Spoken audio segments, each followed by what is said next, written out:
talking to some of my beloveds today. And it's amazing how many frustrated sentences you hear. Okay, the house isn't clean, and the kids aren't obedient, and they're not going to school, and they have all these other psychological issues that our generation barely had to deal with. And we don't have enough money, and huge lists of unsatisfactory things. And I said, well, do you think that God wants you to be unhappy? Is that the plan? Is that the goal? For you to just suffer through this life and somehow make it through and then you get to heaven? Is that how it's going to work? I know I believed that for a long time.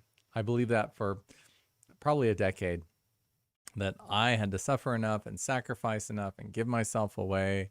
And then I would make it. First of all, when Jesus says, Matthew 25,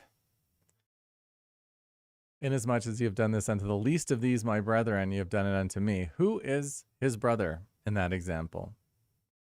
I know we all think, well, that's everybody. That's all humanity. Are you sure?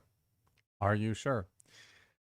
As someone who's spent a lot of time giving and sharing and sacrificing and helping others, I can tell you that certain levels just pass by, are not accepted, are not acceptable, are not gratefully received, and don't even actually help other people.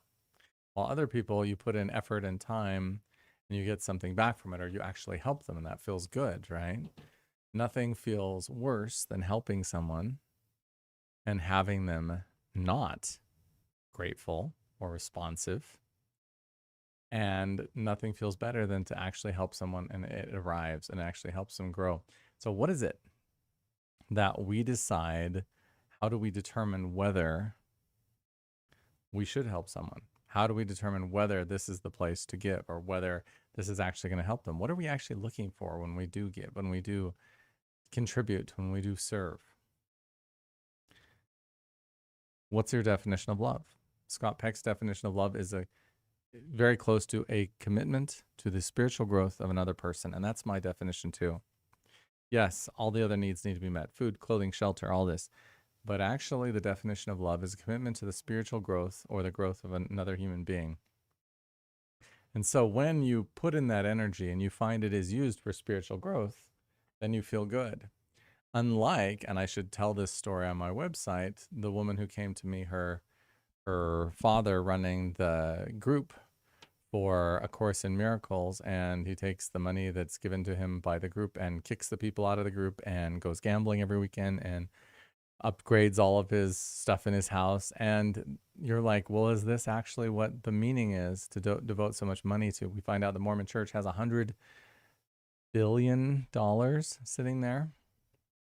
And so, yeah, that's the question. Okay, is this contributing to people's spiritual growth?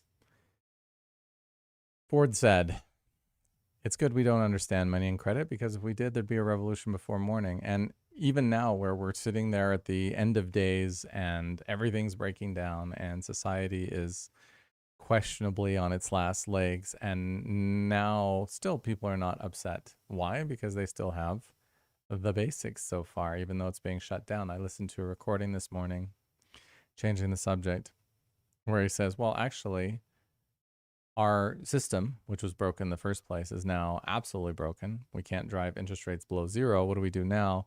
Well, let's crash the economy with a fake viral incident. And then let's totally replace the financial system with something that gives us even more power.